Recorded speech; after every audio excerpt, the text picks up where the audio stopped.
Hello, happy Sunday. You know what Sunday means? It means it's story time Sunday, so we are going to be reading again today. If you weren't here last time, we're doing A Daughter of the Samurai by Etsuko Inagaki Sugimoto.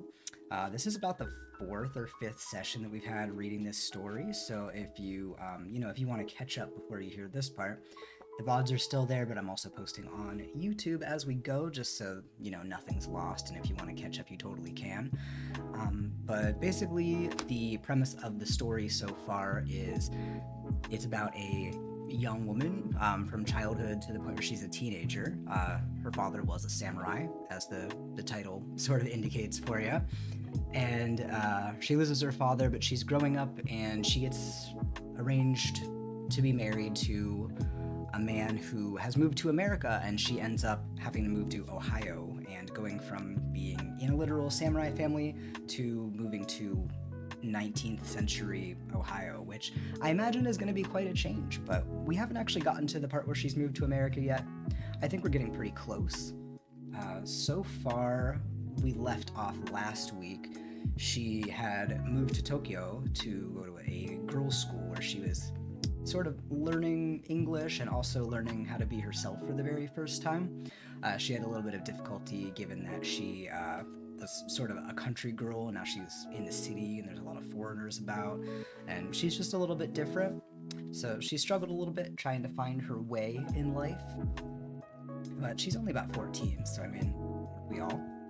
I'm assuming things are going to get a little bit weirder for her, but at the end of the last chapter, the thing that stuck out to me most was each of the girls were given a plot of land that was like untamed land, and she had never been able to experience sort of like rough, rugged landscape before, because everything in her samurai stately home was very well manicured and just perfection all the time. Even if it was supposed to look unmanicured, the servants would keep it looking nice, that kind of thing. So each of the girls in the school were given a little patch of land to like grow flowers or whatever, and rather than growing flowers like all the other girls, she decided to grow potatoes, which I just really thought was very sweet. This is a true story. If you're just tuning in now for the first time, this is a true story. It's an autobiography from this woman after her time going through all of this. So today we're going to continue. We're about halfway through the book so far. We're about here, so almost exactly halfway. I think we're about 10 pages shy of halfway. And we'll probably do a few more chapters tonight. So get comfy. If you don't have a warm beverage, if you don't have some tea or some hot chocolate, go grab yourself a nice cup, a nice mug, get comfy, and get tucked in, get your favorite blanket. If it's bedtime where you are, close your little eyes. We're going to keep it nice and quiet. We're going to chill. Before I start reading, I'm going to clean my glasses because I realize they're smudged tonight. I can't see very well right now, so I'm going to do that real quick. I have some ginger tea tonight. We're rocking the Mickey Mouse mug. This is actually my ex's mug. Left it in my house, and now I have it. Not my favorite mug of the bunch. I've shown off some cool, quirky mugs here, but it does the job, and it's held up over time. The mouse never dies. The Mickey Mouse never dies. We got some nice honey. We got some ginger tea. I just had dinner, so ginger tea is good for after dinner. Helps you digest. We do have the boy. If you want to see the little cutie, actually he's taking a bath, so he's not being super cute right now. But he's hanging out here right next to us. Camera, okay, no. Can we focus? We got this? Okay, thank you. Yeah, the cutie's hanging out with us tonight. We're gonna have a nice time. And let's get right into it. Hope you are all ready to be comfy. We're starting on chapter 15, which is titled, How I Became a Christian. Didn't expect to see that coming, but I guess it makes sense. If she has to move to the US during those times, she probably doesn't really have much choice in becoming a Christian or not. In my Nagaoka home, notwithstanding the love and care that surrounded me, my mind was always filled with unanswered questions. My education as a priestess had developed my mind, but it had grown in cramped silence. For liberal as was my father in his views regarding my training, I was influenced by the home atmosphere of conservatism and rarely spoke, even to him, of my inmost thoughts. But occasionally this reserve was broken. Once, just after I had many bows of farewell to the departing guests of the 300th death celebration of an ancestor, I asked, "Honorable Father, who is the first, the away back, the very beginning of our ancestors?" "Little daughter," Father gravely answered, "that is a presumptuous question for a well-bred girl to ask, but I will be honest and tell you that I do not know." Our great Confucius replied to his disciple concerning that very question, "We know not life." Don, you're in a match, but you're here? Oh my gosh, don't let me distract you from winning. Get out there and win some games for me. Good luck out there, but thanks for stopping in. I was very young, but I well understood that I must in the future be more demure and womanly in my inquiries, and not ask questions with the freedom of a boy. The influence of my school life in Tokyo had been subtle. Unconsciously, I had expanded until gradually I became convinced that asking questions was only a part of normal development. Then, for the first time in my life, I attempted to put into words some of the secret thoughts of my heart. This was gently encouraged by my tactful teachers, and as time passed on, I realized more and more that they were wonderfully wise for women, and my confidence in them grew. Not only this, but their effortless influence to inspire happiness changed my entire outlook on life. My childhood had been happy, but it had never known one throb of what may be called joyousness. I used to gaze at the full moon sailing in the deep sky with all the poetic ecstasy of the Japanese heart. But always like a shadow came the thought, it will grow less from tonight. Our flower viewings were a delight to me, but invariably as I traveled homeward, I sighed to myself. The lovely blossoms will fall before the winds of tomorrow. So it was with everything. In the midst of gladness, I unconsciously sent out a heart search for a thread of sadness. I ascribe this morbid tendency to the Buddhist teaching of my childhood, for there is a strain of hopeless sadness in all Buddhist thought. But my life at school blew into my heart a breath of healthful cheerfulness. As the restraint which had held me like a vice began to relax, and also there melted within me the tendency to melancholy, it could not be otherwise, for the teachers, whether working, playing, laughing, or even reproving, were a continual surprise. In my home, surprises had been infrequent. People bowed, walked, talked, and smiled exactly as they had bowed, walked, talked, and smiled yesterday, and the day before, and in all past time. But these astonishing teachers were never the same. They changed so unexpectedly in voice and manner with each person to whom they spoke that their very changeableness was a refreshing attraction. They reminded me of cherry blossoms. Japanese people love flowers for what they mean. I was taught from babyhood that the plum, bravely pushing its blossoms through the snow of early spring, is our bridal flower because it is an emblem of duty through hardship. The cherry is beautiful and it never fades, for the lightest breeze scatters the still, fresh, and fragrant petals into another beauty of tinted, floating clouds, which again changes to a carpet of delicate white and pink shells. Like my teachers, always changing and always beautiful. Although I now know that my first impressions of American womanhood were exaggerated, I have never regretted this idealization, for through it I came to realize the tragic truth that is the Japanese woman. Like the plum blossom, modest, gentle, and bearing unjust hardship without complaint, is often little else than a useless sacrifice, while the American woman, self-respecting, untrammeled, changing with quick adaptability to new conditions, carries inspiration to every heart, because her life, like the cherry blossom, blooms in the freedom and naturalness. I don't know what untrammeled means, so we're gonna have to add that to the new words list. Hang on, gotta look it up. Untrammeled. I mean, I can assume it based on context clues, but I've never heard that word, so we're gonna add it to the list. Untrammeled.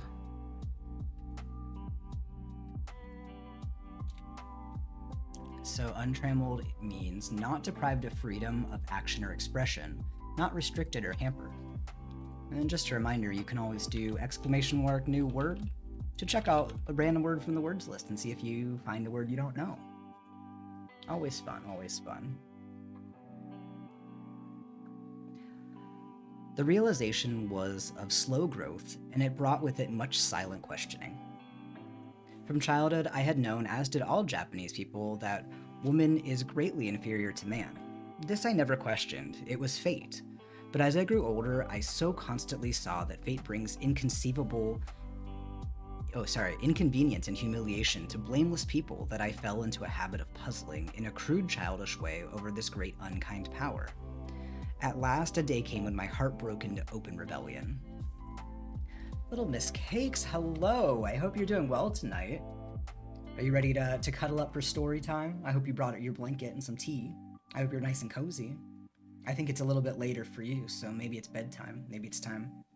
It's time to snuggle up for the night. We just learned a new word, untrammeled. Did you know that one? Because I didn't. Ever since the hard days before the Restoration, my mother had been subject to occasional attacks of asthma, which we all were sincere in believing was due to some unknown wrong committed by her in a previous existence. Once when, after a breathless struggle, I heard her gasp, "It is fate, and must be borne," I ran to Ishii and asked indignantly why fate made my mother suffer.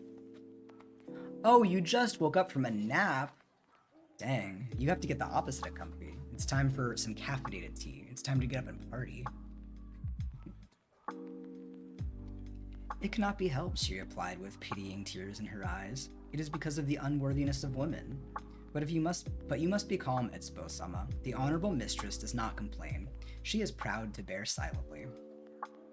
I was too young to understand, but with my heart pounding in hot rebellion against the powerful, mysterious injustice, I pulled myself into Ishii's lap and, convulsively clinging to her, begged her to tell me a story, quick, of clashing swords and flying arrows and heroes who fought and won. Japanese children were not taught that rebellious thoughts, if unexpressed, are a wrong to the gods, so the resentment in my heart grew. But as it grew, there slowly drifted into, and curiously blended with it, a blind wonder why my mother and Ishii, when hardship came for which they were not to blame, should submit to it, not only dutifully and patiently, that, of course, it was their place as women to do, but with pride. Something within me cried out that, however dutiful they might be in their act, their hearts ought to rebel. Yet I had known both unnecessarily to accept a humiliating blame that they knew was not theirs. That those two noble women should encourage self-humiliation I resented more bitterly than I did the hard decrees of fate. Of course, this thought was not clear in my mind at the time. Then, and for years after, my idea of fate, for in fate I firmly believed, was of a vague, floating, stupendous power for which I felt only resentful wonder. Another puzzle came one midsummer airing day. It seemed odd that it should have happened then, for airing days were the most carefree, happy time of the year for me.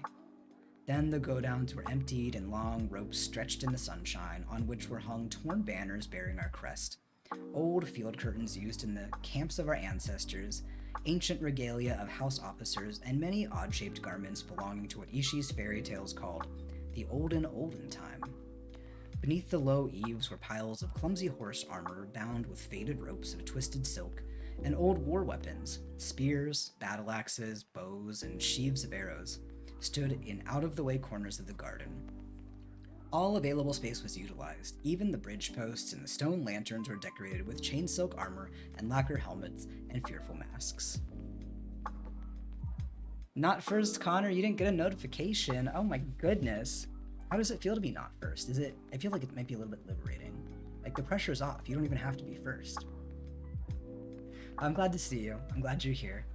I hope you brought a nice, comfy tea with you. I know you're gonna tell me you're too hot to drink tea, but... iced tea, maybe? The confusion was delightful. I loved it. And Father would walk around with me, showing me things and explaining their use, until, all perspiring and with eyes dazzled by the sun, we would go indoors and stumble through the cluttered-up halls to Honorable Grandmother's room. That seemed to be the only place in the house in order. Everywhere else was busy servants brushing, folding, or carrying, and at the same time all chattering gaily, for airing days, although bringing hard work, were a happy diversion in our rather monotonous household, and always cordially welcomed by the servants. When Father and I reached Honorable Grandmother's room, we found ourselves suddenly shut away from all the turmoil in a place cool and quiet. I can see Father now, as with a sigh of satisfaction he closed the door behind him and, pushing aside the proffered cushion, bowed his thanks to Honorable Grandmother and seated himself on the cool straw mat beside the open doors overlooking the shady, wild garden. There he would sit, fanning himself and talking with Honorable Grandmother of old times. You actually have to make tea because Jonas told you to. Does my word mean nothing to you? You only care what Jonas has to say? Jonas is right, though. Jonas is absolutely right. Give that guy a gold star. He knows what's up. Why did Jonas tell you to? Do you have a sore throat? Are you okay?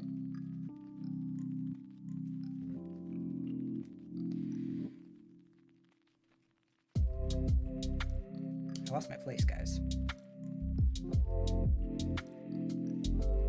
Gotcha. Once just after the noon meal of hot whale soup and eggplant, which was always served on airing days, Father went directly to his room. I was hurrying after him when I saw Gia and another manservant in their stiff crest dresses crossing the garden from the go-down. They were carrying reverently a whitewood chest shaped like a temple box for sacred books. On the front, very large, was our crest, and round it was tied a straw rope with a dangling Shinto papers. Many times I had seen that chest in the go-down standing alone on a white wood platform. It held family heirlooms, some of them centuries old. The men were on their way to a certain room which Mother had prepared, where the chest would be opened in silence, and the sacred articles carefully examined by men in ceremonial garments.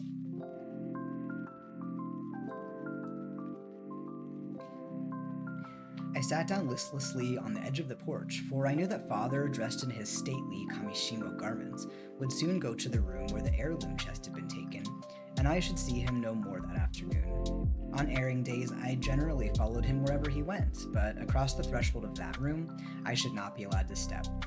I did not wonder why, it had always been so. But as I sat alone on the porch, I began to think, and after a while, I hunted up Ishi. Ishi, I said, I go everywhere else with Father. Why cannot I be with him in the room where they are airing the sacred things?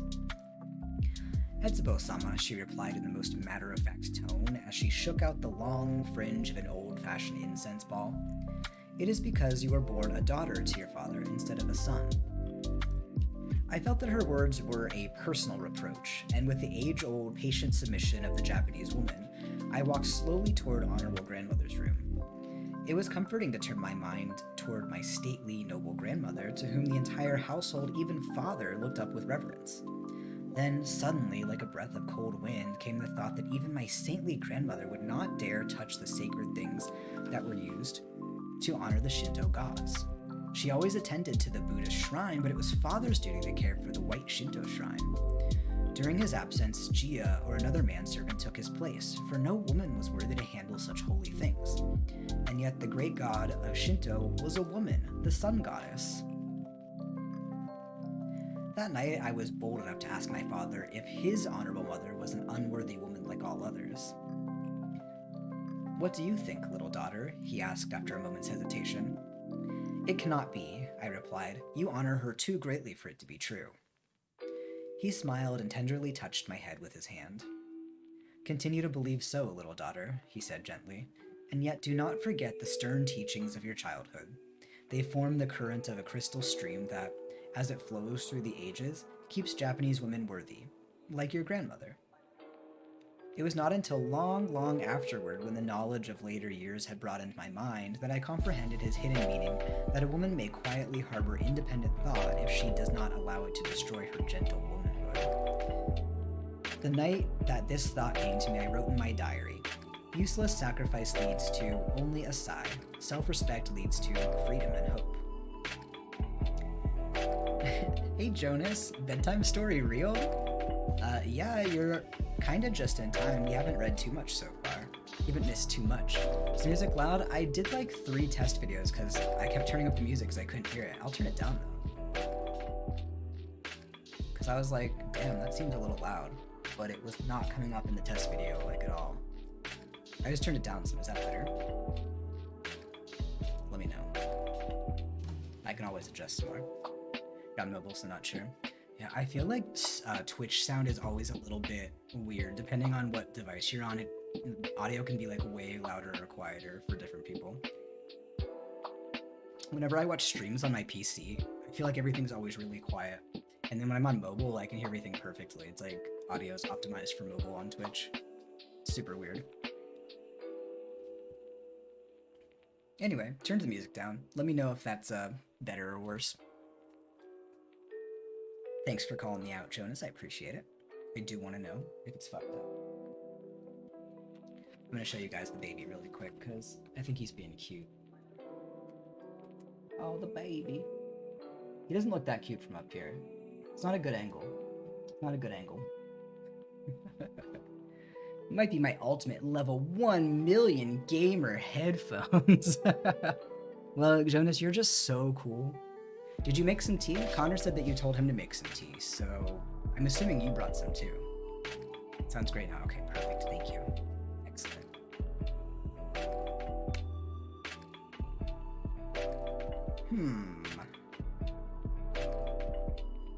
Beyond the wall on one side of our school was a rough path leading past several small villages with rice fields and patches of clover scattered between. One day, when a teacher was taking a group of us girls for a walk, we came upon a dry rice field dotted with wild flowers. We were gathering them with merry chattering and laughter when 2 village farmers passed by, walking slowly and watching us curiously. "What is the world coming to?" said one, when workable age young misses waste time wandering about through bushes and wild grass. "They are grasshoppers trying to climb the mountain," the other replied, "but the sun will scorch them with scorn. There can be only pity for the young man who takes one of those for his bride." The men were rough and ignorant, but they were men, and though we all laughed, not one of the girls was far enough from the shackles of her mother's day not to feel a shadow of discomfort as we walked homeward.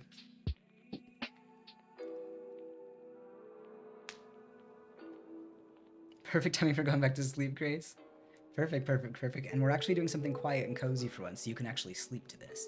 Unlike, when you come in and there's like gunshots going on, and I'm like, "Grace, why are you here? Why are you sleeping to these horrible noises?" This is a good sleep for you. This will be a good sleep. Go roll over, close your little peepers, go back to sleep. Jonas's wolf ears are saving the day. You love the babby? Oh yeah. He turned around. I think that he was a little offended that I showed him off. As soon as I turned the camera back, he got up and turned his butt toward the camera, so we showed him just in time.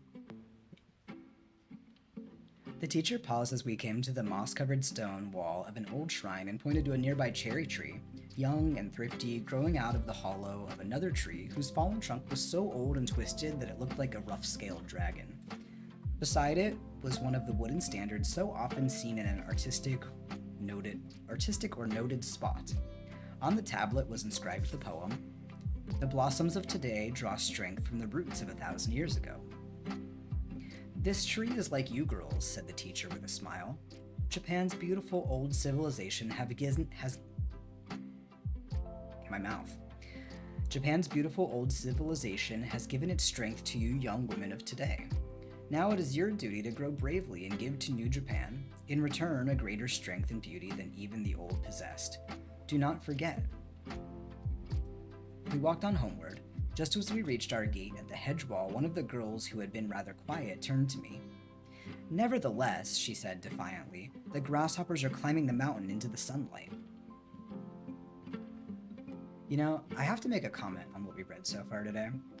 First, I have to itch my nose because it's driving me crazy. But I have to make a comment. So basically, the title of this chapter, if you weren't here at the beginning, is called "How I Became a Christian." And then so far, she's been talking this whole time about how Japan is pretty sexist toward women, which is true. But I feel like this is leading into her being yeah, I became a Christian because I can totally be a free woman now. But I don't know about y'all, but that's not my experience with Christianity. I don't actually drink tea. I don't like it. Jonas, there's tea for everybody. There's a type of tea for everybody. I've drank plenty of hot chocolate and chicken soup while getting over my flu. Okay, I'm sweaty enough. Tank placements are done.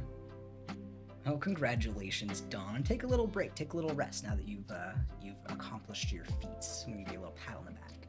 I was googling plainest teas, herbal tea, default tea flavors. You might like chamomile. Chamomile's really bland, I think. I don't actually like chamomile. Plainest teas. Is it because you don't like a strong flavor of tea? Is that what the issue is?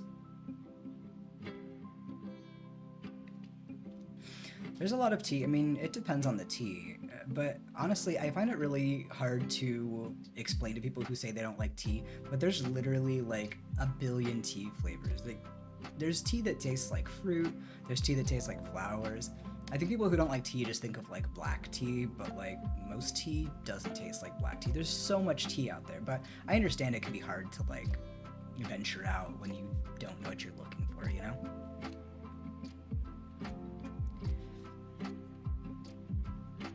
As I learned to value womanhood, I realized more and more that my love of freedom and my belief in my right to grow toward it meant more than freedom to act, to talk, and to think. Freedom also claimed a spiritual right to grow. I do not know exactly how I became a Christian. It was not a sudden thing. It seems to have been a natural spiritual development, so natural that only a few puzzles stand out clearly as I look back along the path. As I read and thought and felt, my soul reached out into the unknown, and gradually, easily, almost subconsciously, I drifted out of a faith of philosophy, mysticism, and resignation into one of high ideals, freedom, cheerfulness, and hope.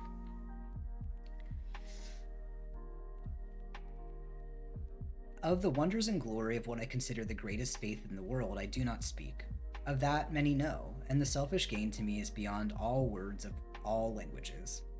When I was sent to the mission school, the fact that the teachers were of another religion was not considered at all. They were thought of only as teachers of the language and manners of America. So when I wrote to Mother asking her consent to my becoming a Christian, I know she was greatly surprised. But she was a wise woman. She replied, "My daughter, this is an important thing. I think it will be best for you to wait until vacation. Then we will talk of it." So I postponed being baptized, and when vacation came, I went to Nagaoka. The people there knew little of Christianity. The only impression most of them had was that it was a curious belief lacking in ceremony, whose converts were required to trample upon sacred things. There existed, especially among the old, a strong distaste against Jakyo, the evil sect, but it held no vital, forceful bitterness. The people of Nagaoka looked upon the stories of Japan's Christian martyrs as a distant and pitiful thing. But they had none of the shuddering horror felt in some communities of southern Japan, whose memories of the tragedies of 4 centuries ago had reason to live.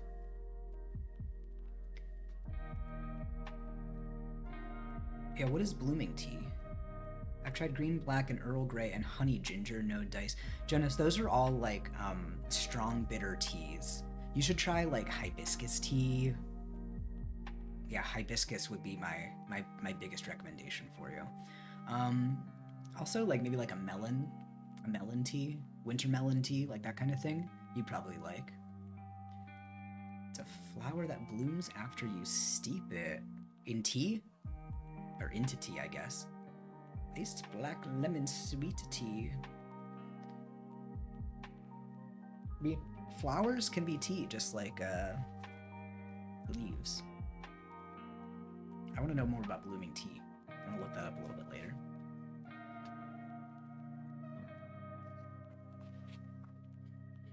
Hibiscus tea, though. That's where it's at. I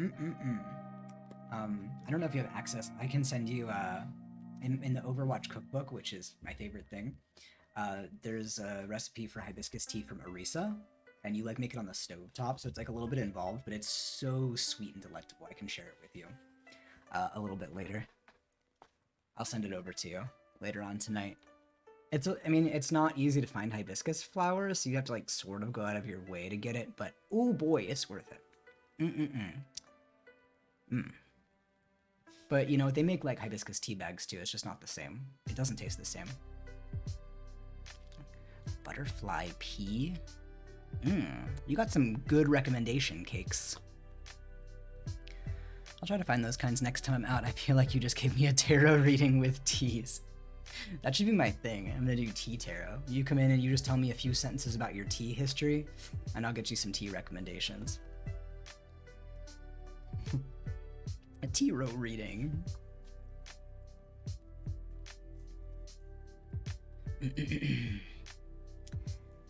My mother, who had learned from father to be tolerant of the opinions of others, had no prejudice against the new religion, but she believed that the great duty in life for sons and daughters consisted in a rigid observance of the ritual for ancestor worship and the ceremonies in memory of the dead. When I first reached home, her heart was heavy with dread, but when she learned that my new faith did not require disrespect to ancestors, her relief and gratitude were pathetic, and she readily gave her consent. But honorable grandmother, my proud, loyal grandmother, it was impossible for her to understand, and I think my becoming a heretic was to her a lifelong sorrow. Her grief was my heaviest cross. It was hard, too, to visit my relatives and friends. They looked upon me as a curiosity, and my mother was in a continual state of explanation and apology. One old aunt closed the doors of her shrine and pasted white paper over them that the ancestors might be spared the knowledge of my peculiarity. Another aunt, who invited me out to dinner, served no fish, feeling that, since I was so puzzlingly removed from ordinary life, I could not be feasted in the usual way. After discarding one plan for another, she finally concluded it would be both harmless and respectful for her to treat me as a priest. All these things among the friends that I had known from babyhood hurt me. I could bravely have borne persecution, but to be set apart as something strange almost broke my heart. How I longed for my father. He would have understood, but I was alone in the midst of kindly ignorance. Everybody loved me, but they all looked at me in helpless pity. At first I was unhappy, but my 3 months at home changed everything, both for my friends and for myself. When I returned to school, I carried with me all the respect and love of the home friends that had always been mine, and which, thank God, I have kept until now. You gotta supply us with hibiscus flowers? Is that more common there? I have to go to like a health food store to get hibiscus flowers. It's not easy to get them, like you can't just get them most places. I think I am a true Christian. At least my belief has given me untold comfort and a perfect heart satisfaction, but it has never separated me from my Buddhist friends. They have respect for this strange belief of mine, for they feel that, although I am loyal to the Christian God, I still keep the utmost reverence for my fathers and respect for the faith that was the highest and holiest thing that they knew. I ain't had a flower supplier in like 11 years. You had a hibiscus flower supplier?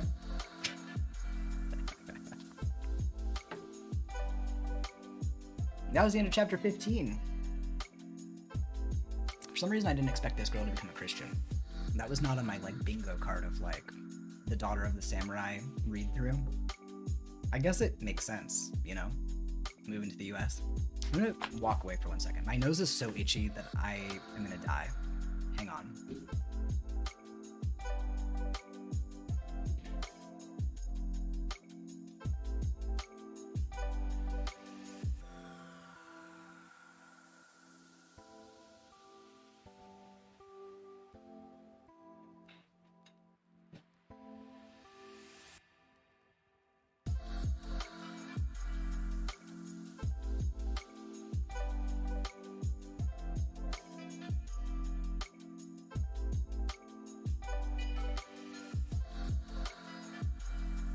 Ridiculous. Ridiculous.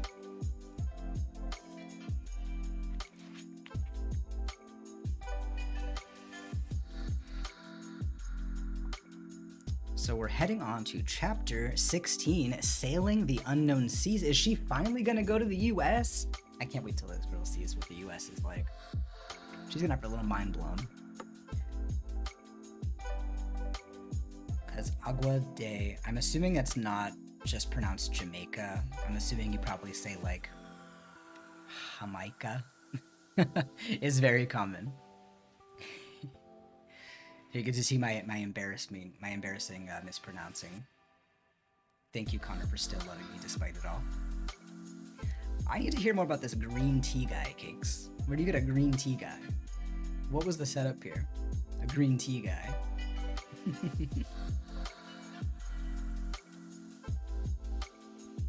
How do I become a green tea guy? I want to be a flower dealer. Not that kind. Not like a weed dealer. Just a flower dealer. but like not like a guy who stands on the side of the road and sells you flowers, like a door-to-door salesman. Oh, I'd call him for tea and he'd leave it in random places like news boxes. I pronounce it perfectly, Connor. Wow, I'm just such a natural. Hey Brian, you got any of those roses? You know, flowers don't even grow here, so I would probably have a hard time being a flower dealer. I didn't really think this through. This isn't desert. We just have dirt. You can't grow shit here. The only thing you can grow here is, like, tumbleweeds, sometimes. Basil Omori, you're right. I would love to be Basil. I would love to be Basil and be a flower dealer. Green tea store's so hot right now. All the rage. I know I got one just down the block. I might need to get a refill soon. Connor, your beloved is here. Don't worry. Nightbot is here. Anyway, chapter 16, Sailing Unknown Seas. Another happy year I spent in school. Then I returned to Nagaoka, realizing myself how little I knew, but in the eyes of my friends, an educated woman. This was an unenviable reputation, one which I knew I should have to live down if I wanted to stand well in the eyes of my old friends during these last months before I started for my new home in America. Each vacation I had had the same experience. For Nagaoka, minds, although simple, loving, and true, were also stubborn. In no year could I begin where I had left off the year previous. My friends all loved me, and they had become somewhat reconciled to my change of faith, but they could not help thinking that, after all, I must be peculiar-minded to enjoy being so unlike other women. So again, I had to accommodate myself to the discomfort of being received formally, and again patiently watch the gradual melting away of outward reserve until I could once more reach the faithful hearts beneath. But I finally found myself settled into the old life, only now with the added excitement of my preparations for going to America. As a Japanese marriage is a family matter, it is not the custom for outsiders to present gifts. But the circumstances connected with mine were so unusual that many Nagaoka families sent large mochi cakes of red and white, most of them in the shape of storks or twin lovebirds, emblems of congratulation and happy long life.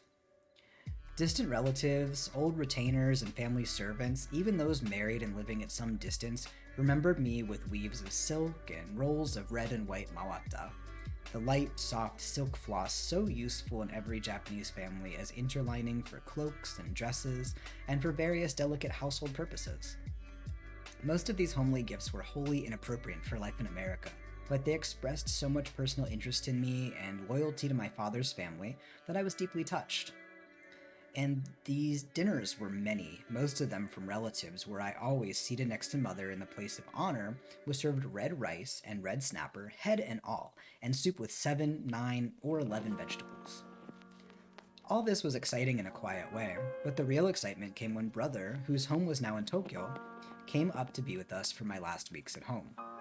He brought a letter from Matsuo saying that a kind American lady, for the sake of a Japanese girl of my school in whom she was interested, had asked Matsuo to take me to her home when I arrived, and that we were to be married there.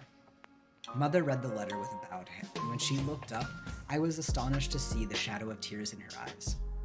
Poor mother. Almost 6 years she had held deep hidden in her heart the shadowy dread that had assailed her when we first heard of Matsuo's decision to remain in America, for it was absolutely without precedent in Japanese life that a bride should go to a husband who had no mother or elder sister to guide and instruct the young wife in her new duties. This message was like a whisper of a welcome from the thoughtful heart of a stranger, and that the stranger was a woman brought to mother a feeling of safe, warm comfort. Lifting the letter to her forehead, she bowed in the ordinary form of expressing thanks, but said nothing, and not one of us realized that beneath her quiet manner, a flood of grateful relief was sweeping away the anxiety of years. That night, as I passed her open door, I caught the fragrance of incense. The shrine was open, Matsuo's letter had been placed within, and before it, the curling incense was carrying upward the deep thanks of a mother's heart. Brother watched some of the preparations for my departure with evident disapproval. Those things are all right for a bride who is to live in Japan, he said. But all this nonsense for Etsuko, what will she do with a long crest curtain and a doll festival set? Matsuo, being a merchant, will have to pay a big duty, and they're useless in America anyway. At first, Honorable Grandmother and Mother listened in silence, but one day Mother gently but firmly protested. They may be useless, she said. Of Etsuko's future I know nothing, but now she is a Japanese bride going from her home to her husband. It is my duty to see that she goes as well prepared as is possible, according to the custom of her family. So it is decided. Brother grumbled, but it is the women in a Japanese family who decide all things in connection with the great interior, so the preparations went on according to rule. Mother, however, conceded some things to Brother's superior knowledge of America, and the rolls of silk and crepe brocade, which came arranged in the shape of storks, pine trees, and the many beautiful emblems for a happy life, were given to sisters and other relatives, and my doll festival set, which every girl takes with her to her husband's home, was left behind. The question of my personable trousseau was so important that a family council was called. Brother's ideas were positively startling. Most of the relatives were too honest to offer guessing suggestions, and none were well enough informed to make practical ones. Matters were in a rather puzzling and still undecided state when the Tokyo uncle, whose opinion the majority of the relatives looked upon with respect, sided with Brother in favoring the American costume. Among European people, he said, it is considered extreme discourtesy to expose the body. Even men, whose liberty is of course greater than that of women, have to wear high collars and stiff cuffs.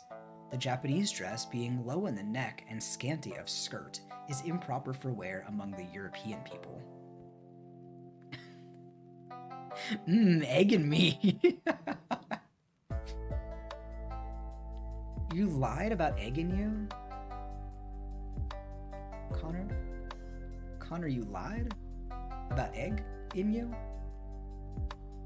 I can't even trust you anymore.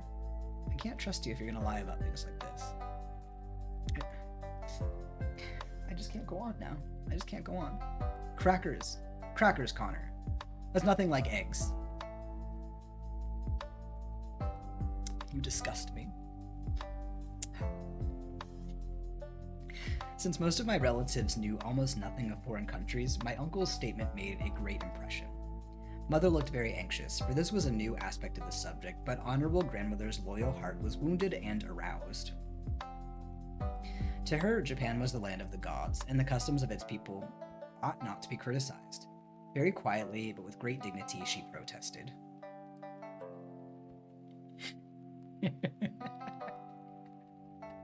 The disgust. I'd be a horrible actor, but I'm glad I could fool you. Thank you, Cake. Shame him. Shame him with the bells. Shame him with the bells.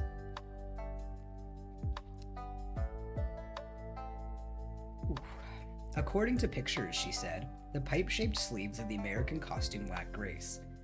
They are like the coats our coolies wear. It grieves me to think a time has come when the posterity are willing to humiliate themselves to the level of humble coolies. Honorable Grandmother being the most honored one in the council, her opinion carried weight, and it was finally decided to prepare a Japanese dress only, leaving my European clothes to be selected after I reached America. Brother had arranged that I should travel in the care of Mr. Holmes, an English tea merchant, a business friend of my uncle's who, with his family, was returning to Europe by way of America. At last the day came when all arrangements were complete. All farewells said, and Brother and I had again started together on a trip to Tokyo. But by this time, the puffing land steamer had step by step advanced over, and through the mountains our former journey of 8 days was now reduced to 18 hours of jolting, rattling discomfort. We did not talk much, but sometimes at large stations we would get out for a few minutes of rest and change. At Takasaki, we had just returned to our seats after a brisk walk up and down the platform, when Brother anxiously stuck his head out the window. "What is it?" I asked. "I am looking to see if you left your wooden clogs on the platform again," he replied with the old twinkle in his eye. We both laughed, and the remainder of the trip was pleasant 3 hours, which I like to remember. In Tokyo, There were more dinners of red rice and whole fish, more useless, loving gifts, more farewells with warm heart throbs within and cold, formal bows without. And then I found myself standing on the deck of a big steamer with my brother by my side, and on the water below, awaiting launch to take ashore the last friends of the passengers. The third long, hoarse blast of the warning whistle sounded, and with an odd tightness in my throat, I bent in a deep, long bow. Brother stood close to my sleeve. "Little Etsuko," he said, with a strange tenderness in his voice, "I have been a poor brother in whom you could not take pride, but I have never known an unselfish person, except you." I saw his shadow bow, but when I lifted my head, he was in the crowd pressing toward the ship steps, his head held high and his laughing face lifted in a shout of farewell to Mr. Holmes. After the first few days, the voyage was pleasant, but Mrs. Holmes, who was not very strong, was ill most of the way over, and her maid was busy with the care of the baby, so I spent much time on the deck alone, either gazing quietly out over the water or reading one of several Japanese magazines that had been given to me just as I started. Mr. Holmes was most kind and attentive, but I was not used to men, and was so silent that he, knowing Japanese people, must have understood, for after the first day he would see me comfortably settled in my deck chair, then go away, leaving his own chair next to mine vacant except for the plate of fruit or cup of tea which he would have occasionally sent to me. Because of my dress and the magazine, the passengers concluded that I could not understand English, and remarks about me or about Japanese were frequently made within my hearing by persons sitting near me. They were not unkind, but it seemed discourteous to be listening to words not meant for my ears, so one morning I took an English book up to the deck with me and was reading it when a lady walking by paused. "I see you understand English," she said pleasantly, and remained for a little chat. She must have passed the news around, for after that I not only heard no more remarks about the quiet little Jap, but at various times several ladies stopped for a short conversation. My place at the table was beside Mrs. Holmes. She rarely came, but I never felt alone, for the other passengers, seeming to feel responsible for the American lady's charge, were unceasingly kind in their attentions. Indeed, there was an atmosphere of free action and cheerful speech among the passengers that was as refreshing as the salty, breezy air. Everyone said "good morning" to everyone else. Friends or strangers, no one seemed to care. One day, I saw two well-dressed ladies greet each other with a merry "Hello, wonderful morning, isn't it? Let's take our constitution together." And swinging into step, they marched off like a couple of soldier comrades. No bowing, no formal words. Everything was free and cordial. This lack of formality was very surprising, but it was most interesting, and it held a certain charm. What kind of woman says, "Wonderful morning, isn't it? Let us take our constitution together"? No one talks like that, ma'am. Of course, I watched the dresses of these foreign ladies with the greatest interest. My uncle's remarks regarding the low neck and scanty skirt of the Japanese dress had astonished and troubled me very much, and since I was the only Japanese woman on the ship among some 50 or 60 American ladies, I felt responsible not to disgrace my nation. The Japanese dress is so made that it can be properly worn only when put on in one certain way, but I, inspired with a combination of girlish modesty and loyal patriotism, tried to pull the embroidered folds at my neck close up to my chin, and I remained seated as much as possible so my scanty skirt would not be noticed. That's a funny thing to imagine. If you remember, she's like, well, I guess she was 14 in the last chapter. I think she had another year or two of school, so she's probably 15 or so, 15 or 16. I'm not sure at this point. She hasn't mentioned her age in a little while. The weather was unpleasant at the beginning of the voyage, and the few ladies came on deck, but it was not long before the promenading commenced, and then I began to suspect that my uncle's opinion might not be wholly correct. But it was not until an evening entertainment where there was dancing that I entirely lost faith in his judgment. There, the high collar and stiff cuffs of the gentlemen were to be seen, just as he had said. But I found that most of the ladies' dresses were neither high in the neck nor full in the skirt. And I saw many other things which mystified and shocked me. The thin waists made of lawn and dainty lace were to me most indelicate, more so, I think, unreasonable though it seemed, than even the bare neck. I have seen a Japanese servant in the midst of heavy work in a hot kitchen, with her kimono slipped down, displaying one entire shoulder, and and I have seen a woman nursing her baby in the street, or a naked woman in a hotel bath. But until that evening on the steamer, I had never seen a woman publicly displaying bare skin just for the purpose of having it seen. For a while, I tried hard to pretend to myself that I was not embarrassed, but finally, with my cheeks flaming with shame, I slipped away and crept into my cabin berth, wondering greatly over the strange civilization of which I was soon to be a part. You got the iced tea! You got the iced tea! Perfect. You're finally ready. You're finally ready to listen, Connor. You got the iced tea. I hope you brought me a refill, because I'm about 2 sips short of an empty cup here. I have no spirit of criticism in writing this. Indeed, after years of residence in this country, I have so changed that I can look back with surprised amusement at my first impressions. The customs of all countries are strange to untrained eyes, and one of the most interesting mysteries of my life here is my own gradual but inevitable mental evolution. Now I can go to a dinner or a dance and watch the ladies in evening dress with pleasure. To me, the scene is frequently as artistic and beautiful as a lovely painting, and I know those happy-faced women walking with the courteous gentlemen or swinging to the time of gay music are just as innocent and sweet of heart as are the gentle and hushed women of my own country over the sea. My experiences in San Francisco were strange and puzzling, but delightful in their novelty. The astonishing little room at the Palace Hotel, which we had no sooner entered than it began to rise upward, finally depositing us in a large apartment where we had a view as vast as from the mountaintop. The smooth white bathtub which could be filled with hot water without fuel or delay. The locked doors everywhere, for in Japan we never had a lock. All of these strange things combined with a bewildering sense of the bigness of everything was almost overpowering. This sense of the enormous size of things, wide streets, tall buildings, great trees, was also pronounced inside the hotel.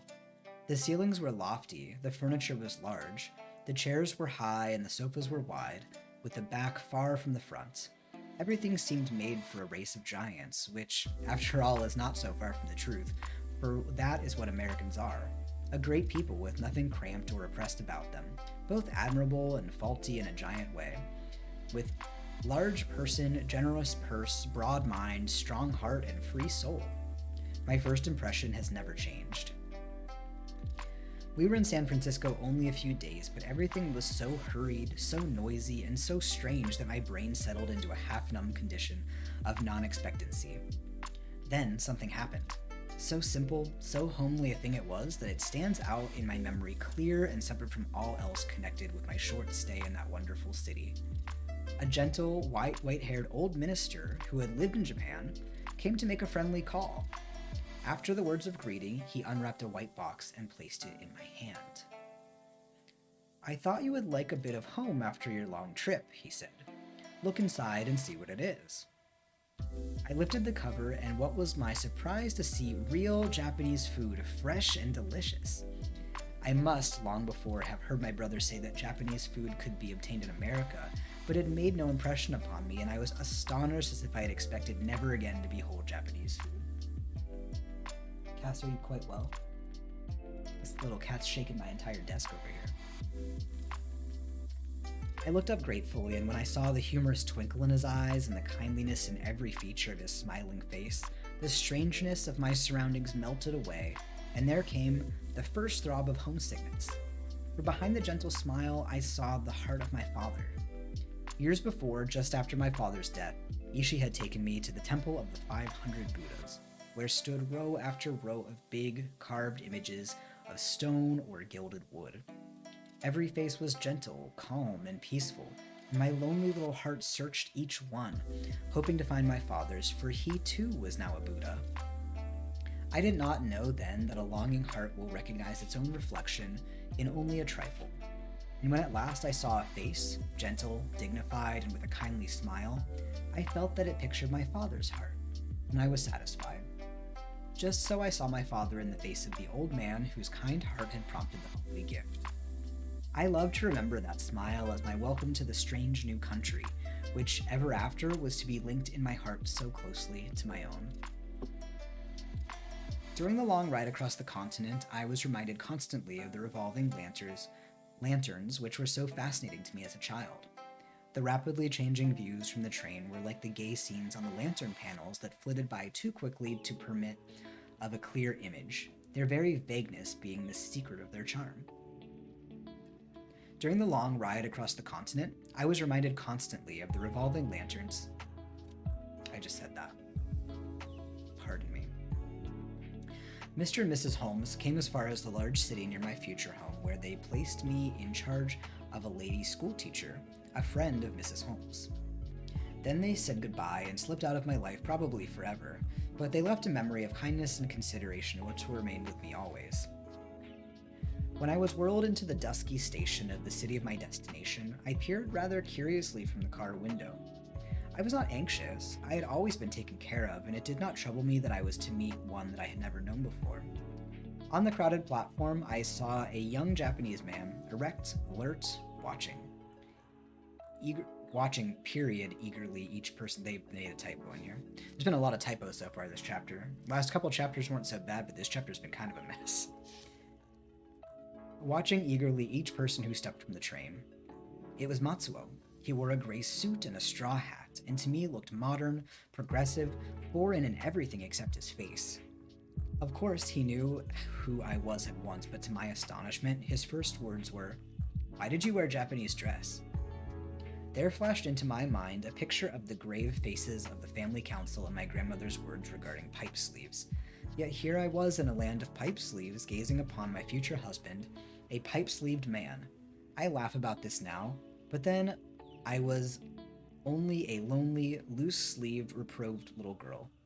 Matsuo's disappointment in my dress was mostly on account of much-honored friend Mrs. Wilson, the kind lady about whom Matsuo had written in the letter, which for years was kept in Mother's shrine. With thoughtful kindness, she had sent Matsuo to her carriage to meet me, and he, anxious that I should appear well in her eyes, was disgusted not to find me in very up-to-date and progressive.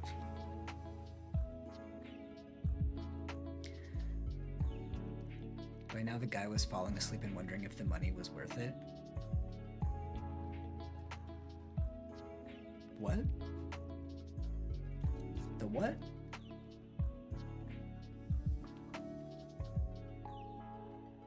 By now the guy was falling asleep and wondering if the money was worth it? I'm so sorry, I'm not sure what you're referring to. I missed something. Maybe it was just a little delayed. Sorry, my dear. Oh, the guy typing this copy of the book. Oh, that guy. Yeah, they only sold this copy for like $3, so like, it's not like a popular book. I can't imagine he sold too many of these. He typed this and he was like, bro, I sold like 10. I made like $30 off this. I got you, yeah. Yeah. I can't believe that the first thing her new husband said to her is, "Why are you dressed like that?" Like, you're meeting this girl for the first time. I mean, I guess their marriage is already arranged. I guess there's nothing she's gonna do about it now. She's come halfway across the world. And he's just gonna say, "You showing up dressed like that? Like a Japanese girl? Coming from Japan?" Ooh. I don't have a good opinion of this guy already. But we'll see what happens. Girl.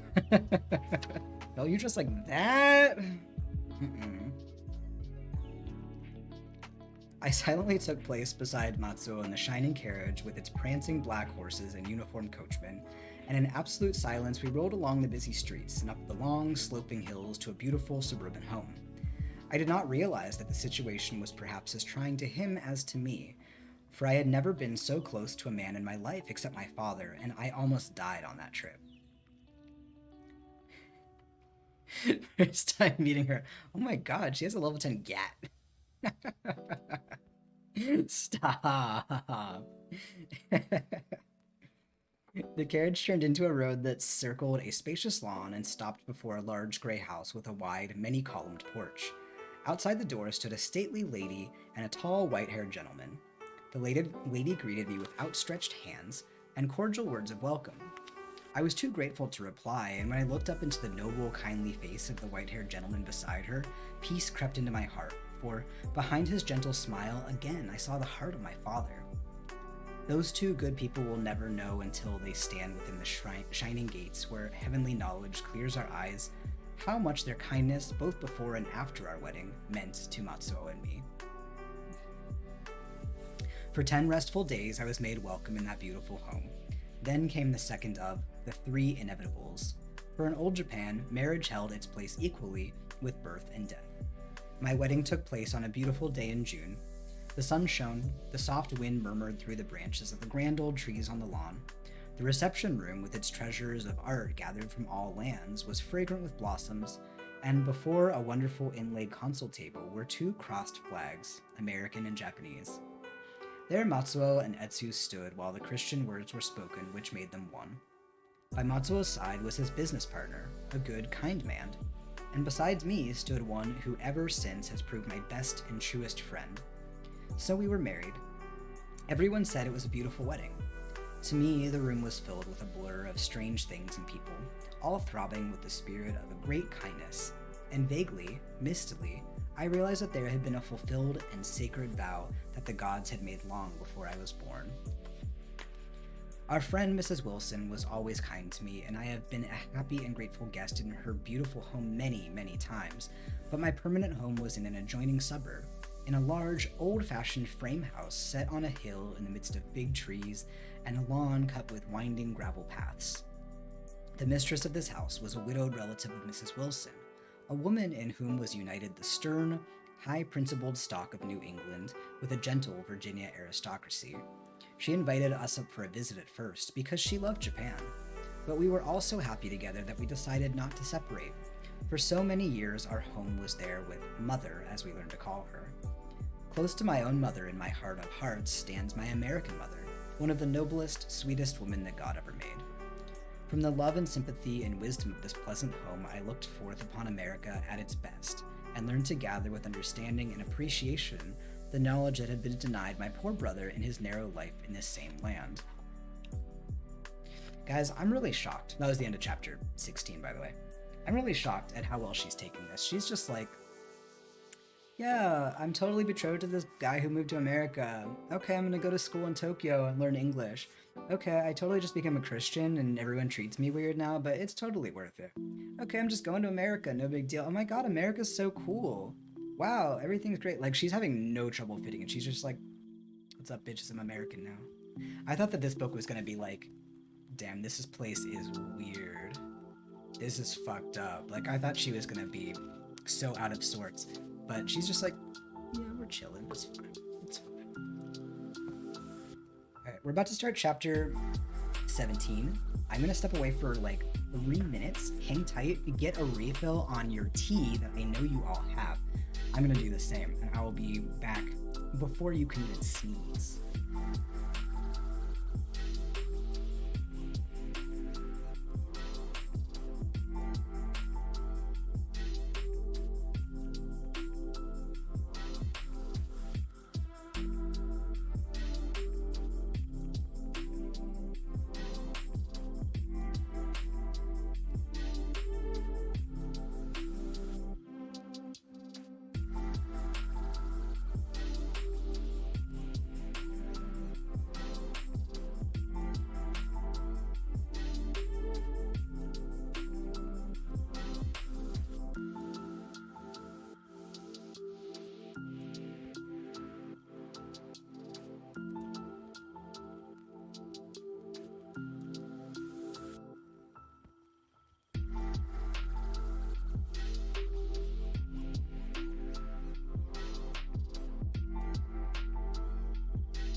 I'm not even gonna ask.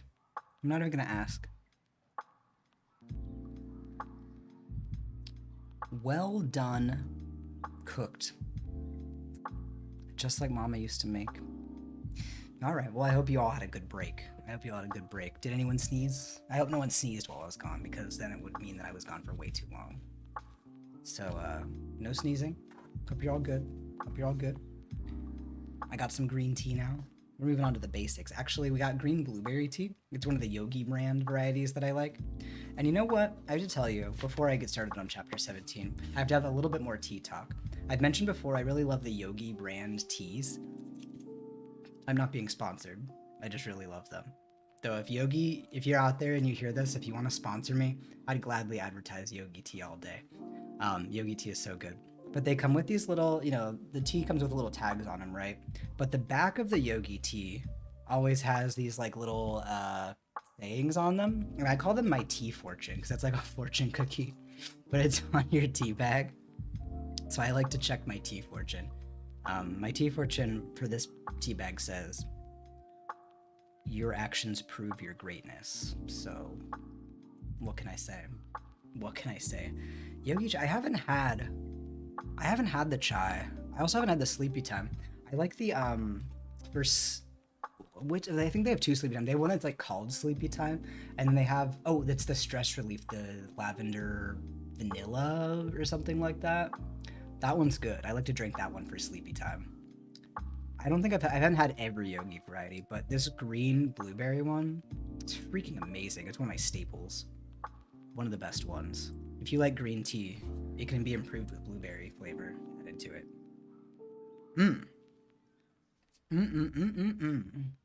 See, I don't need a flower guy because I just go to the grocery store and I get my Yogi teas. Celestial Seasoning Sleepy Time is great. I feel like I had that once, but I can't remember like what the flavor was like. For Celestial Seasonings, the top tier flavor is Raspberry Zinger. Like there's no contest. Like Raspberry Zinger's up here, and then every other flavor is like here. Like they're not bad, but Raspberry Zinger is so freaking good that it's top tier. Top tier. It has the bears. The bears. Let me take a look. Sleepy time tea. Ah, yes. Yes. I can't remember what it tastes like though. I had it once. Someone at my work used to bring it to work for some reason, though it's sleepy tea. At my last job when I actually worked in person, and now I just work in my house. I'm not a fan of fruity teas. They seem so fun, but I just can't get into them. Bear tea. It's tea made out of bears. Don would probably like that one since his yard is full of bears. He can just go outside and have a cup of tea with the bears. He'd have a good time.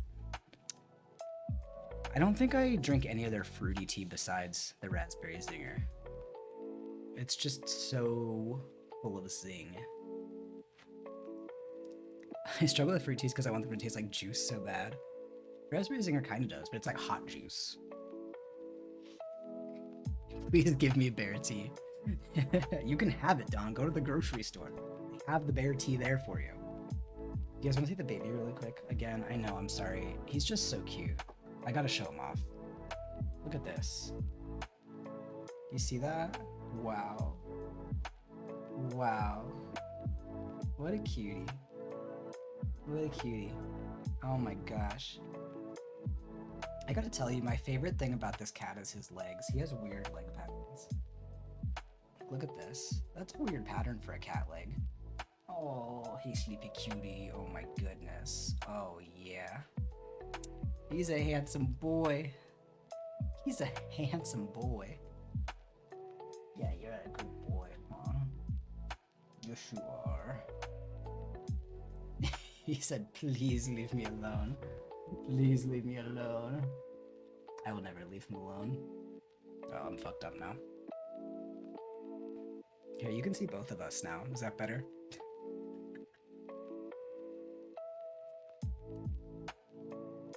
You can just see his little face peeking out. I wish that I had a better place to adjust my camera to, because I don't like it being from such an upward angle, but I'm short, so like what can you do?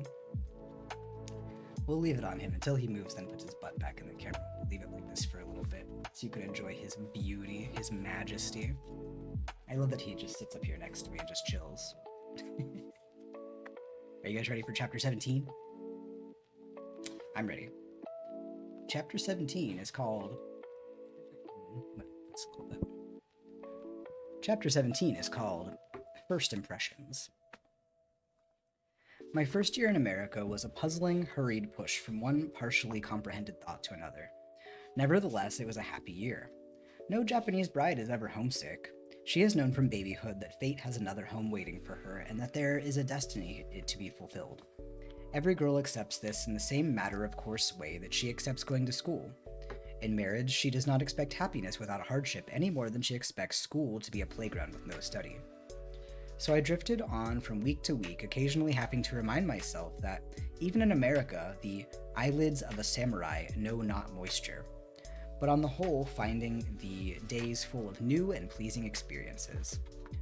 I soon learned to like everything about my home, although at first the curtained window, the heavy, dark furniture, the large pictures, and the carpeted floors seemed to hem me in. But I reveled in our wide porches and the broad lawn which swept in a graceful slope, between curving paths down to the low stone wall. The battlemented top was like an elongated castle turret, and the big stone posts of the iron gates, half hidden from the porch by tall evergreens, seemed to me to have a protecting air. Then there was one big crooked pine and an icho tree standing side by side, which when the moon was just right made a perfect picture of an old Japanese poem. Between bent branches, a silver sickle swings aloft in youthful incompleteness, unknowing of its coming day of glory. Oh, I did love all the outdoors of that home from the very first moment I saw it. Much of my time was spent on one or the other of our 3 big porches. For Mother loved them almost as much as I did, and we used to go out the first thing after breakfast, she with her sewing and I with the newspaper. In order to improve my English, I read the paper every day, and I found it very interesting. I always turned first to the list of divorces in the court news. It was such a surprising thing to me that more women than men should be seeking for freedom. One day I told Mother that I felt sorry for the husbands. Why? She asked. It is often the fault of the husbands as the wife, I think. Isn't that so in Japan? But after choosing for herself, it must be hard for her wifely pride to acknowledge failure, I replied. How about the man? Said Mother. He sees and wants and beckons. She blushes and smiles and comes, or not, as she pleases. That is her part, to come or not to come. Why, I thought it was the custom in American marriage for the women to select, I said, somewhat surprised, for I, with most Japanese people of that day, so interpreted the constant references in books and papers to the American custom of women choosing their own husbands. It was one of many exaggerated ideas that we had of the dominant spirit of American women and the submissive attitude of American men. In the conversation that followed, I heard for the first time that in this country the custom is for the worded request always to come from the man. It is like the folk tale that tells of the origin of our race, I said. That sounds as it might be more interesting than the court items in the newspaper, laughed Mother. Suppose you tell me about it. It's rather a long story from the beginning, I said, but the important part is that a god and goddess named Izanagi and Izanami, our Adam and Eve, came from heaven on a floating bridge and formed the islands of Japan. Oh, he moved his little face out of the way. All right, back to me.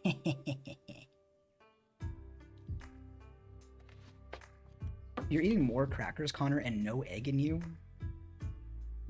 Beige food only? Eggs can be beige. Eggs shouldn't be beige. Oh, that's too hot. That's too hot. Goodness.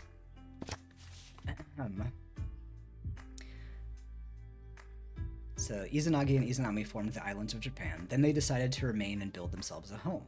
So they went to the heavenly post for the ceremony of marriage. The bride started from the right and the bridegroom from the left. They walked around the heavenly post. When they met on the other side, the goddess exclaimed, "Thou beautiful god." The god was displeased and said the bride had spoiled the ceremony as it was his place to speak first, so they had to begin again. The goddess started again from the right of the heavenly post, and the god from the left, but this time, when they met, The goddess did not speak until she was spoken to. "Thou beautiful goddess," Izanagi said. "Thou beautiful god," replied Izanami. As this time the ceremony was properly performed, the husband and wife built themselves a home, and from them came the nation of Japan. "So it seems that Japanese and American marriages were originally not so unlike after all," said Mother. "One of the most surprising things in America to me was the difficulty and often impossibility of my being able to do, as a wife, the very things for which I had been especially trained. Matsuo had come to this country when he was a boy in his teens and was as unfamiliar with many Japanese customs as I was with those of America. So with no realization on his part of my problems, I had many puzzling experiences connected with wifely duty. Some of these were tragic, and some amusing. At one time, for several evenings in succession, business detained Matsuo until a late hour. I was not well, and Mother objected to my sitting up to await his return. This troubled me greatly, for in Japan it is considered lazy and disgraceful for a wife to sleep while her husband is working. Night after night I lay with wide open eyes, wondering whom it was my duty to obey, my faraway mother who knew Japanese customs, or the honored new mother who was teaching me the ways of America. I had another puzzling time when Mother was called away for a week in the death of a relative. Our maid, Clara, had heard Japan spoken of as the land of cherry blossoms, and thinking to please me, she made a cherry pie one night for dinner. In Japan, cherry trees are cultivated for the blossom only, just as roses are in America. And I had never seen cherry fruit, but the odor of the pie was delicious as it was placed before me to cut and serve. "What is that?" asked Matsuo. "Oh, cherry pie. It's too acid. I don't care for it." No Japanese bride is so disrespectful as to eat a dainty her husband cannot enjoy, so I gave orders for that beautiful pie to be eaten in the kitchens. But my heart followed it, and no pie that I have ever seen since has seemed worthy to compare with that juicily delicious memory. That's literally the saddest thing I've ever read in my entire life. I'm gonna cry about that. She couldn't eat this pie that was made for her because her husband said, "I don't like cherry pie." And now she can't eat a pie? And she never had it? She never had the pie? That's fucked up. I'm mad. Who is this guy? I'm gonna fight this guy. She hasn't said one good word about him. Not one good word. All he's done is say, "You showed up wearing that? I don't like cherry pie. You can't have any." He's 0 for 2 here. 0 for 2. Trash. Indeed, Cakes. He is trash. Let her eat pie. I can't deal with this. Whew. Party pooper. I'm gonna kill the husband, actually. Is she gonna say a good thing about him ever? All she said is, "Oh, I love my new mother-in-law." Like, that's it. That's all we got going on. My roommate just came home like 5 minutes ago, and he's making an unusual sound in the kitchen. It sounds like he's carving a turkey out there. I don't know what the fuck he's doing. He was a man who I am married to. His name is Josh, and yeah. That sounds about right, Don. That sounds about right. Clara was always doing kind things for me, and one day I asked Matsuo what I could give her as a present. He said that in America, money was always welcome, so I selected a new bill, and as we do in Japan, wrapped it in white paper and wrote on the outside, "This is cake." How Matsuo did laugh. "It is all right in America to give naked money," he said. "But that is only for beggars," I replied, really troubled. "Nonsense," said Matsuo. "Americans consider money an equivalent for service. There is no spiritual value in money." I meditated a good deal over that, for to a Japanese, the expression of thanks, however deceitful the form it takes, is a heartthrob. I liked our servants, but they were a never-ending surprise to me. Mother was kindness itself to the maid and to the man who worked on the place, but she had no vital interest in them, and they had no unselfish interest in us. In my home in Japan, the servants were minor members of the family, rejoicing and sorrowing with us and receiving in return our cordial interest in their affairs. But this did not mean undue familiarity. There always existed an invisible line at the door sill, and I never knew a servant to overstep it or wish to. For a Japanese servant takes pride in the responsibility of his position. Clara attended her duties properly, but her pleasures were outside the home, and on the days of her afternoon out, she worked with such astonishing energy that it suggested no thought of anything but getting through. I could not help contrasting her with a gentle, polite Toshi and her dignified bows of farewell. But on the other hand, Clara voluntarily did things for us which I should never have expected from any maid in Japan except my own nurse. One day, I cringed with a feeling akin to horror when I heard Matsuo carelessly call out, "Clara, won't you take those shoes to the kitchen porch for William to clean?" Such a request of a Japanese servant, other than the one whose duty it was to care for the sandals, would be considered an insult. But Clara picked up the shoes and carried them away, singing cheerily as she went. Life in America was very puzzling. Girl, out of all the things you're puzzled about, you're puzzled because he asked the servant to bring shoes to another room? That doesn't seem that alarming. But you're fine with not eating a pie? Because he doesn't like it? You're fine with that? He got too bump jump energy. All Japanese girls are trained in housework, so naturally I was much interested in watching how everything was done in my American home. Mother encouraged my curiosity, saying that the inquiring mind is the one that learns, and Clara was always patient in explaining that sweet little Mrs. Sugarmotor. I was interested in the kitchen most of all, but the things to work with were so heavy and were hung so high, and the shelves were so far up that when I attempted to do anything there, I found myself at a serious disadvantage. For the first time, I sympathized with foreigners in Tokyo who, it was said, frequently complained of the inconvenient littleness of everything. One of the schoolgirls used to tell us amusing tales about a foreign family to whom her father had rented his house. The man had to bow his head every time he passed through a doorway, and his wife thought it dreadful that the servant wanted to cut vegetables on a table 6 inches from the floor and to wash dishes without soap. All the schoolgirls thought that the woman... I'm having the hardest time saying schoolgirls. I keep saying like squirrel girls. Yeah, those squirrel girls. All the schoolgirls thought that the woman must have a peculiar mind, for we understood that foreigners used soap, as we did a brandbag, for bathing only. But after seeing how lavishly Clara used boiling water and soap in the kitchen, I realized that it was necessary because so much grease and oil are used in American cooking. Our Japanese food was mostly vegetables. For fish, we had a special dish and washed them with charcoal ashes. One Friday, which was our cleaning day, I went into my room and was surprised to find Clara rubbing my bureau with an oiled cloth. "What are you doing, Clara?" I asked. "Oh, just cleaning up a bit, Mrs. Sugarmotor." It's because her last name's Sugimoto, they're calling her Sugarmotor? Clara can't say Sugimoto? Sugarmotor? I was really confused when I came across Sugarmotor a couple paragraphs ago, but I think that's what's happening is the American doesn't know how to say Sugimoto.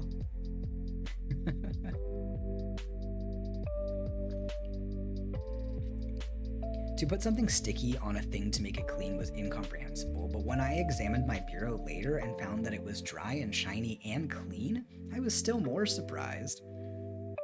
2nd grade reading level, okay girl. Mrs. Sugarmotor.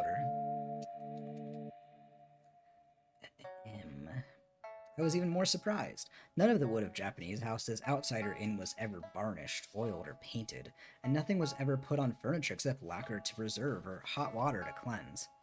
Taki and Kin wiped the entire woodwork of the house every day with a cloth wrung out of hot water, and our porches were cleaned morning and evening by a servant who, stooping over and pushing a steaming pad of folded cloth before her, ran quickly back and forth from one end of the porch to the other, carefully following the line of the baseboards. The porches had gradually become so dark and polished that they reflected distinctly any person walking on them, and since they never were stepped on with outside shoes, they kept their satiny polish for years. I was always interested in housework, but an exciting interest came at the time of house cleaning. Then I wandered from room to room, watching with amazement and delight while William and Clara worked. I had never dreamed that the heavy cloth, which covered the floors, fitted so neatly in each corner and around the projections, was nailed down and could be lifted up in one immense piece and carried out to be cleaned. 2 men were required to do the work. Our floors in Japan were covered with mats that pushed together as tight as the piece in a box of dominoes, but each mat was only 6 feet by 3 in size, and Gia could easily handle them alone. Matsuo and I had adjoining rooms, and when I went upstairs to see if the cloth had been taken from his floor also, I saw that the large mahogany closet, which I had supposed was a part of the house, had been pulled out bodily into the middle of the room. I was too surprised for words. And its back, and indeed the backs of all our beautiful furniture, was only rough boards, just such as I had seen in Japan on a cart being taken to a shop of the carpenter. It was most astonishing. I had never before seen any furniture that was not planed and polished all over, outside, inside, top, bottom, and back. Mother explained that this American deceit originated in the practical idea of saving time and work. Thus, I received my first insight into the labor problem. It was during house cleaning that Mother and I had our first heart-to-heart talk. She was looking over some trunks of clothing in the attic, and I was sitting near, holding a big cake of camphor, for which I broke off small pieces and wrapped them in tissue paper for her to place between the folds of the garments. She was showing me an army coat of her grandfather had worn in the War of 1812. The open trunks, the disarranged clothing, the familiar odor of camphor in the air reminded me of the airing days at home. I could see so well grandmother's room where father and I always went to get away from the ropes of swaying garments and the confusion of busy servants brushing and folding. "What are you thinking of, Etsu?" asked Mother with a smile. "Your eyes look as if they are seeing things 5,000 miles away." "More than that," I answered, "for they are looking into a past before I was born." I leaned over and stroked the big collar of the old army coat on Mother's lap. In some ways, it seemed just then the nearest to my heart of anything in America. "In our go-down also, Mother," I said, "are sacred mementos to which war memories cling. There is a pile of thin-leaved books written in my father's hand, which are dear treasures to us all. You do not know, Mother, but my father was a prisoner once, held as hostage for a long time in an army camp.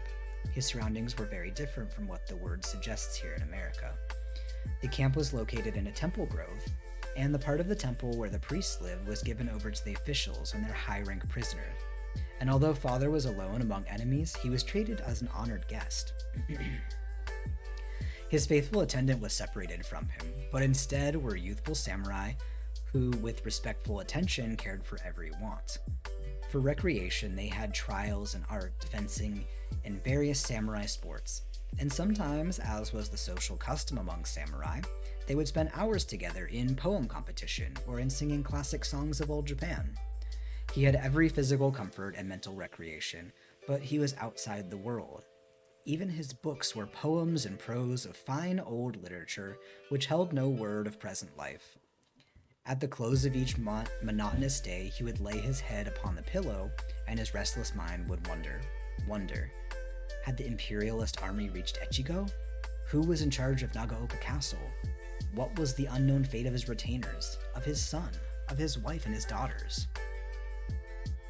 There was a beautiful garden where he walked daily. Perhaps there were guards outside the gate. He did not know. He saw nothing to tell him that he was not free, and probably there was nothing, for his guardians knew that he was held by chains stronger than any that could be forged. The spirit of samurai honor. During this lonely time, father's dearest hours were those he spent with his writing brushes and his games of Go with the Commander General, a man of superior culture who often came to talk with him. The two men had similar tastes and an equal sense of honor, differing only in that they were loyal to different masters, and those months together formed and sealed the friendship of a lifetime. Both were fond of playing Go, and both played well and earnestly. Neither spoke his secret thought, but long afterward, father confided to mother that he was conscious that every game they played, each in his own heart was fighting for his own cause. Sometimes one would win, sometimes the other. Oftener still there was a draw. But always the vanquished gravely congratulated the victor, and as gravely received his formal thanks in reply. How did they more often draw than anything else in Go? I don't know if you guys know how to play Go, but I went through a phase where I really got into the game Go. Which, if you're not familiar with it, it's like a kind of like a chess game. It originated in China, but was also popular in Japan. Uh, and you score like pretty high numbers. So it's not like soccer where you get like 2 goals, so it's easy to tie. It's like it's played on like a grid board or like a wooden grid, and you have like little black and white stones, and basically you work to capture each other's stones. So it's basically like chess. It's more, well, I want to say it's more complicated than chess, but I want to say in some ways it's more complicated, some ways less complicated than chess. I'm not a chess master, so I think that chess is less complicated personally because I know how to play Go. But I think they're both complicated in their own ways. But it's like a strategy capture kind of game. It's super fun. When I was a small tyke in the olden days, I used to play it on like Yahoo Games. I think when that still existed. I think I was a teenager at the time. This was back when like Yahoo Chats still existed. So that gives you an idea how long ago that was. Tried it once as a kid, had no idea what I was doing. Pretty sure I was bad at it. There's still a couple websites you can play it on, but the websites that you can do it on are all really bad. I had a Go board at one time, but I lost it during one of my moves eventually. I have no one to play with now anyway, but it's really fun. It's worthwhile to learn. But it's not a game that you tie in, is my point here. It's not something that you would like commonly be like, oh yeah, we're 40 to 40. I was so good at Chinese checkers for no reason as a kid. How do you spell this game? It's Go, like G-O. You can also... It's like traditionally called Ego, so I-G-O, like this. Oops, I'm typing and nothing's happening. But if you just type like Go game, it'll probably come up if you Google it. It's fun, but it's complicated. You can play it on like a smaller board though, like while you're learning, so... You can play it on a 9x9 board, a 13x13 board, or an 18x18 is the standard board. But if you're just learning, you can play it on a 9x9. It's easier.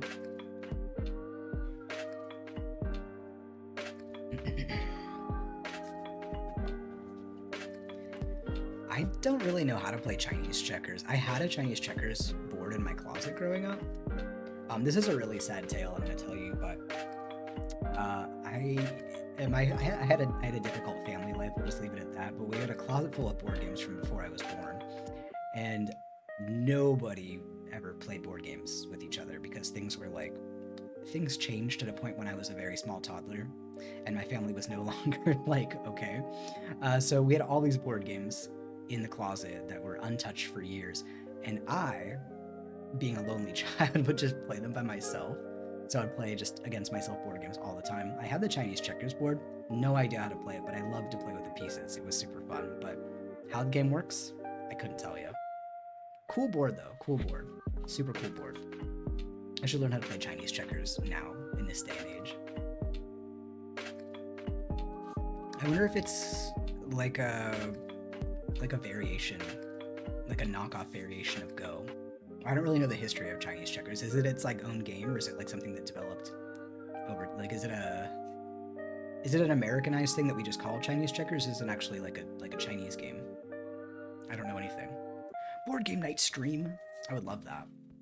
Actually, there's this board game. I'm sorry, I'm getting really off track of the book, but there is a game called Sentinels of the Multiverse, and it's a card game, and I freaking love it so much.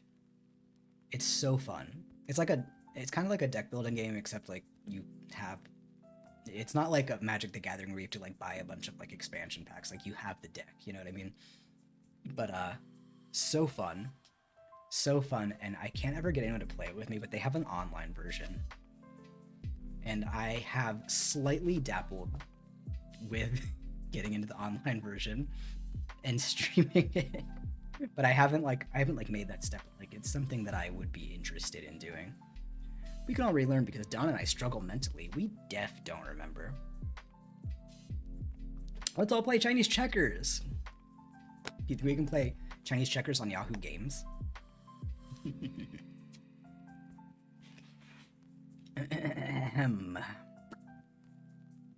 What was I even reading? I heard the word go and I got so lost. So lost. So passed the days and weeks and months, And more months and more until he dreaded to think back and count. And not a word or look or hint had come to him of any world outside the temple walls. Late one beautiful spring afternoon, he was sitting quietly in his room overlooking the garden. A priestly chanting was faintly heard from distant rooms. There was a breeze, and falling cherry blossoms were drifting across the garden, their fragrant petals slipping and catching in tinted drifts against the uneven stepping stones. A young moon was chasing shadows in the pine branches. It was a picture Father never forgot. A young attendant approached and, in his usual deferential manner, but with grave face, announced, "Honorable guest, the evening meal is served." Father bowed his head, and the little lacquer table was brought and placed before him on the mat. At last, the expected message had come. The rice bowl was on the right, the soup was on the left, the chopsticks were standing upright as if to place before a shrine, and the browned fish in the oval dish was without a head. It was the silent command from a samurai to a samurai. Father ate his dinner as usual. When the time came for his bath, the attendant was ready. His hair was washed, and the queue no longer needed to bear the helmet's weight was left unoiled and loose, to be tied with a paper cord. He donned his white linen death robe, and over it placed the soft-tinted kamishimo of the samurai who goes to death. Then quietly, he waited for the midnight hour. The commanding general entered and greeted him with a soldierly stiffness that hides deep feeling. "I come not as an official of the state," he said, "but as a friend, to ask you to honor me with a message." "I thank you deeply," Father replied, "for this and other kindness. I left my home to return no more. I gave instructions then. I have no message." But he asked that the commander would care for his attendant, who, by Father's death, would come a masterless man. The general assured him that this should be done, and also told him that his own highest retainer would be Father's attendant at the last. Thanks were bowed and formal courtesies exchanged. Then these two men, who had grown to know and respect each other deeply, parted with no other words. It seemed cold to an American, but it was the samurai way, and each knew the other's heart. Don, I did download MapleStory. We should do it. It's so weird now, though. I think you can hit level 200 in like 2 days. Like, what's the point of even playing at this point? I don't know. But there's like new stuff to explore, so like I kind of want to go check it out just for like old time's sake. I don't know if I'm allowed to mention this on stream, but who's gonna catch me? But there is a really good private server that has done a good job of adding in like the new regions. It's like all the new content, but like it still has the old systems of everything, so it's like still fun to play. But it has like all the new towns and stuff, so that's always an option too. But I did re-download the official version after all this time. The hour came. Father held the highest rank of the seven who waited for the midnight hour. So first, and alone, clothed in his death robe and with a pride of centuries in his bearing, he walked toward the temple yard.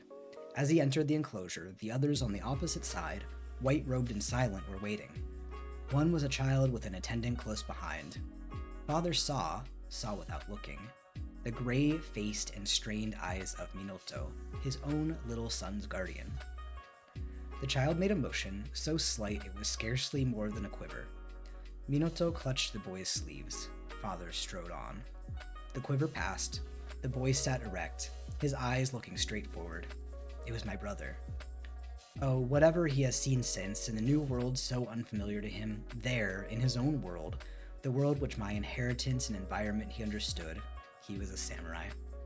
My father took his place with calm and dignified bearing, with his head upright and his eyes looking straight forward, unseeing. But in his heart, oh, why could not the god he did not know pity him? And I clutched the big collar of the old army coat and buried my coward face within its folds, for I had lost my samurai spirit. America had been too good to me, and part of me had died. I felt Mother's hand upon my shoulder, but I dared not lift my head and shame my father, for moisture was on the face of his unbrave daughter. Too many weeks to get to level 30. Yeah, back in the day, it literally took like months to get anywhere. I think it took me like a year to get to like level 70. Like third job was like a big deal back then. But that was when it was fun though. It was fun. The journey was fun. It was more about the journey than the destination. Oh, my little girl, my dear little girl. But he did not die. He did not die. I lifted my head, but I did not wipe my eyes. The war had ended and the new government had pardoned all political prisoners, I said, calm again. The decision was already known to the officials, and the messengers were on the way, but until they came, the forms had to be carried out to the very end. Yes, I have known things like that in the days when messages were carried by galloping horses and running men, said Mother sadly, and no one was to blame. If laws could be changed by unproved knowledge, the country would soon be guided by guesswork. And that would never do. That would never do. I looked at Mother in surprise, for with red cheeks and misty eyes, she was clutching tight the army coat on her lap and looking straight at me. How close together are the countries of the world, she went on. Your old nurse was right, Etsu, when she said that the earth is flat and you are on the other side of the plate. Not far away, but out of sight. Then we both smiled, but Mother's lips were trembling.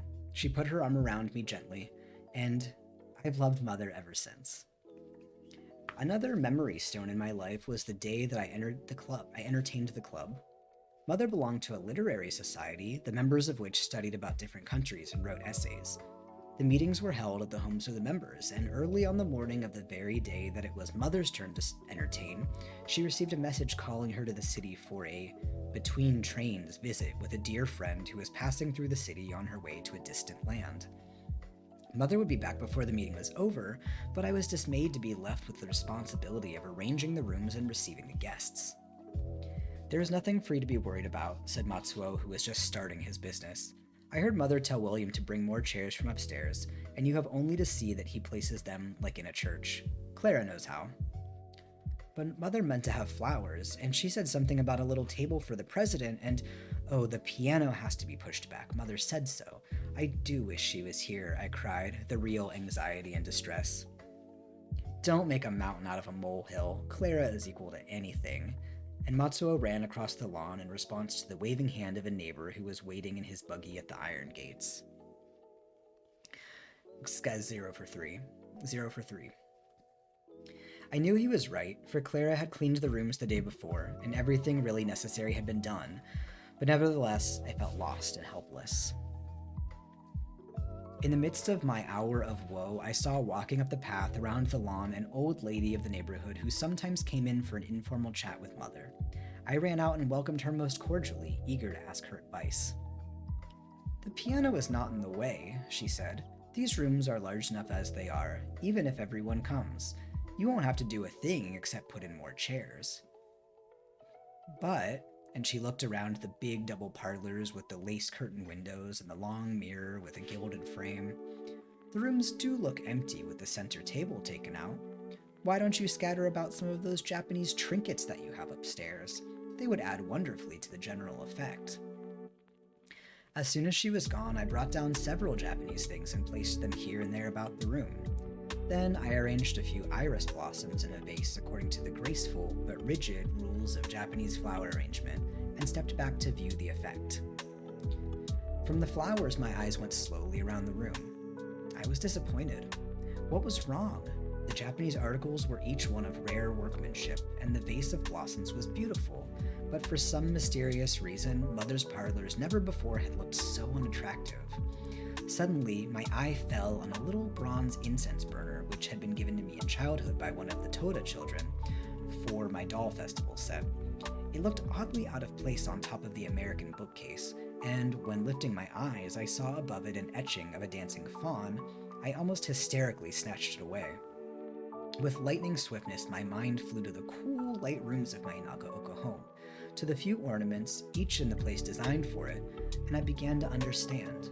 My Japanese treasures would be beautiful in their proper surroundings, but here they were neither beautiful themselves, nor did they add to the attractiveness of our stately rooms.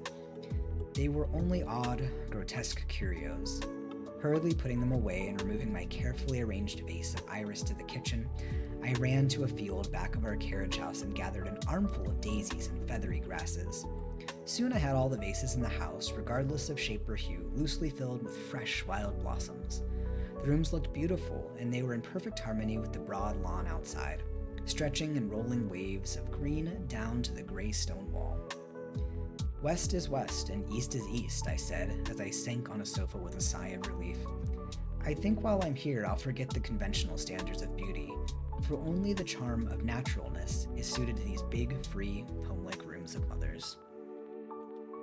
And that's the end of chapter 17, and I think that's where we're gonna stop tonight.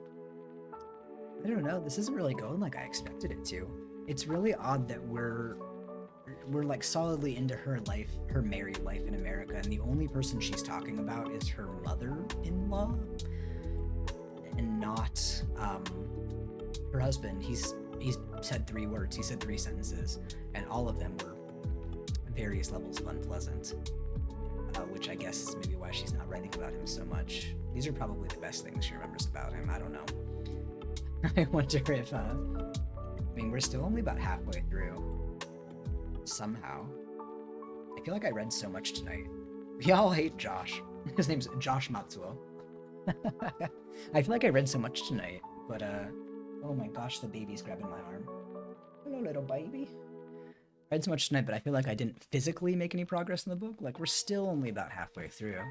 So, who knows what Josh will do next time. I guess we'll find out next Sunday. Yeah, you guys have any thoughts on her time in America so far? Or are you all eeping? Did you all fall asleep as intended? I hope that you guys all are comfily drifting off for the night.